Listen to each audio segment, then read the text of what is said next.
She lived in the poorest house in the village.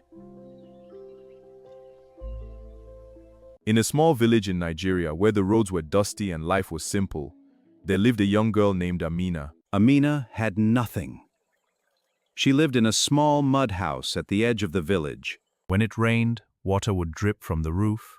When the sun was hot, the walls would crack. People knew her house, not because it was beautiful, but because it was the poorest. Children in the village used to laugh. Look at her house. Even goats have better shelter.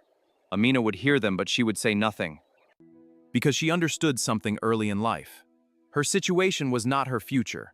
Every morning, because she understood something early in life. Her situation was not her future. Every morning, Amina would wake up early. She helped her mother, worked hard, did everything she could. But one thing made her different. She loved school.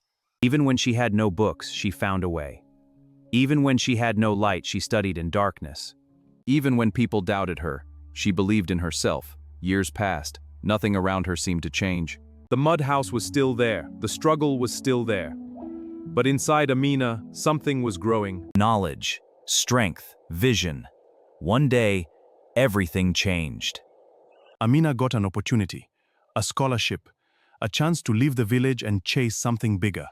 People were shocked. The girl from that mud house, how is that possible? But Amina didn't argue. She simply left. Years later, she returned. But this time, she didn't come back the same.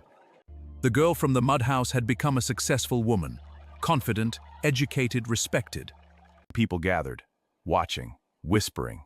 Then something happened that nobody expected. Amina walked straight to that same mud house. She stood there for a moment looking at it. Then she smiled. Because that house was never her shame. It was her beginning. And slowly, she rebuilt it. Not just into a better house, but into a symbol. A reminder that where you start does not define where you end.